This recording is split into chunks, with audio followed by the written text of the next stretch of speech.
네, 구독자 여러분들 반갑습니다. 안녕하세요. 보통의 매매꾼입니다. 자, 오늘 스피어 종목 한번 살펴보려고 하는데요. 오랜만에 스피어를 좀 살펴봅니다. 최근에 주가가 많이 반등을 했고 이번 달에만 해도요 벌써 50% 반등을 했습니다. 그래서 우리 다시 4만원대 한번 구경할 수 있을지 없을지 한번 살펴보도록 할 테니까요. 아직까지 우리 채널 구독 안 하신 분들은 구독과 좋아요 한 번씩 눌러주시면 앞으로 꾸준히 제가 브리핑 도와드리도록 하겠습니다.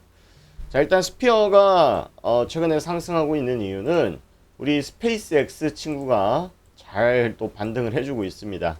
락업 해제에 대한 이슈와 그 다음에 실적 발표에 대한 이슈 때문에 이거 더 빠질 것 같은데 라는 리포트들도 되게 많이 나오고 했었습니다만은 최근 들어서 바닥에서 반등을 많이 해주고 있는 그런 모습입니다.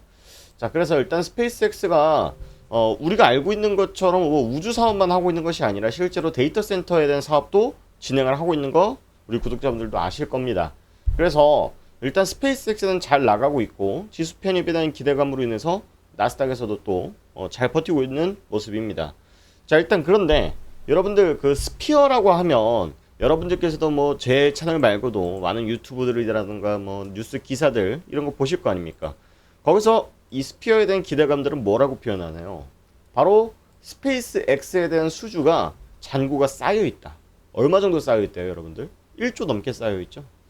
자, 그래서 우리가 수주는 좋은데 수주는 많은데 일감도 많은데 왜 주가는 떨어지고 있었는가에 대해서 한번 그 이야기를 좀 드려보려고 그러는데, 자, 여러분들 최근에 반도체 기업들 실적 발표하면 주가 빠지는 거 보셨죠?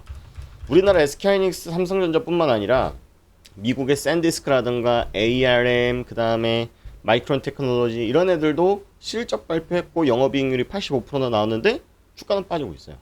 여러분들도 아시겠지만 시장에 그만큼 기대감이 높기 때문에 더 큰 기대감을 충족시킬 수 있을까에 대한 물음표들이 나오고 있다라는 것들을 여러분들께서 들어보셨죠.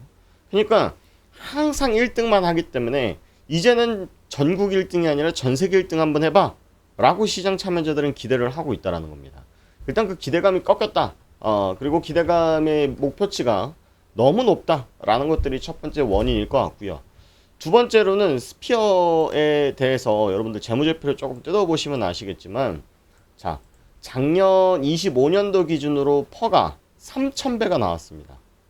자, 이 이유는 여러분들 퍼가 20배예요, 8배예요, 3,000배예요. 이거를 우리가 시장에서 보통 어떻게 해석합니까?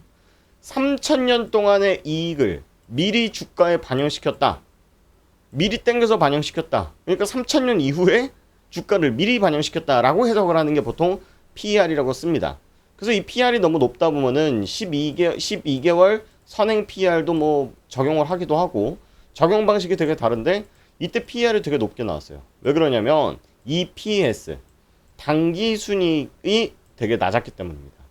자, EPS라는 건 어떻게 우리가 계산하냐면 이 회사가 벌어들인 매출에서 뭐 찼다고 보태고 당기 순이익이 있을 거 아닙니까? 당기 순이익을 현재 발행되어 있는 주식 수로 나눈 거예요. 그러면은 우리가 기업을 평가할 때 얘네들은 주식 한 주당 돈을 얼만큼 벌어왔어.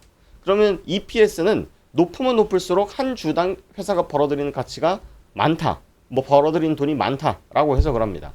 자, 그때 당시 그래서 25년도에는 EPS가 5원밖에 안 됐기 때문에 퍼가 좀 높게 나왔다라고 봐야 되고, 그럼 결국 중요한 거는 이번 연도 지금 예상 퍼가 21배 정도, 21배에서 22배 정도 나오고요.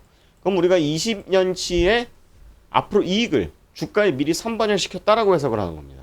자, 그러면 우리가 적정 퍼라는 기준을 세우기에는 사실 어려워요. 뭐 동종업종이랑 비교해봤을 때 하나 에어로스페이스, 현대로템 얘들이 뭐 항공우주 또 방산 이런 애들을 하는 애들이죠.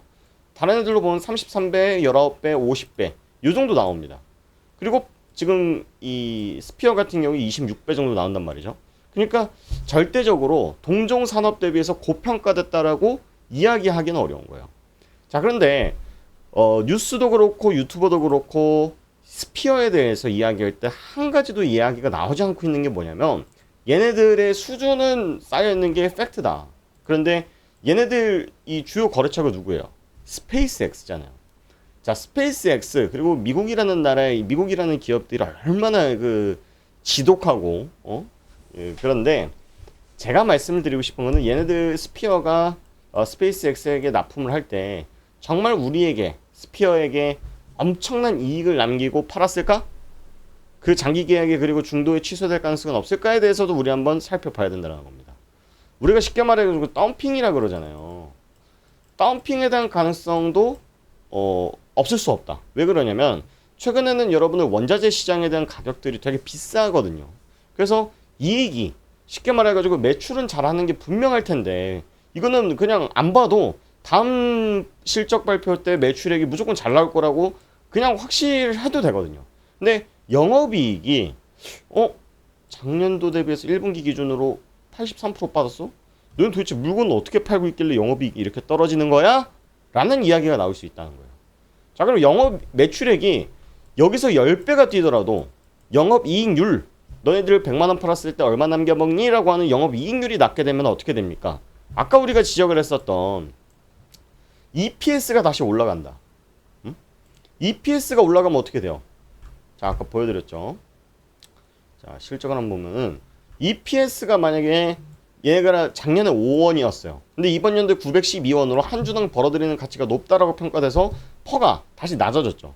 근데 이 EPS가 다시 900원이 아니라 450원으로 변한다 생각해보세요. 그러면 얘는 퍼가 40배 정도 되는 거거든요. 그럼 퍼가 40배면은 시장에서는 고평가다. 얘가 한 주당 벌어들인 가치 대비해서는 주가는 고평가일 수 있다 라는 이야기가 나올 수 있다라는 겁니다.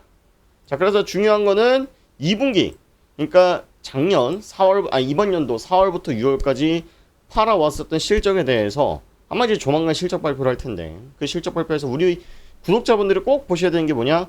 영업이익, 영업이익률, 매출 대비해서 얼마나 남겨먹었니? 라는 데이터를 꼭 보셔야 된다라는 말씀을 드린다라는 거예요. 이해가 되시죠? 자, 그래서 스페이스X에 대한 기대감은 여전히 있다. 그리고 스페이스X가 뭐 고평가니 시장이 블랙홀이니 뭐 이런 뉴스들 많이 나왔잖아요. 근데 제가 뭐라고 말씀드렸냐면 개인 투자자들이 사지 않아도 스페이스X는 뭐예요?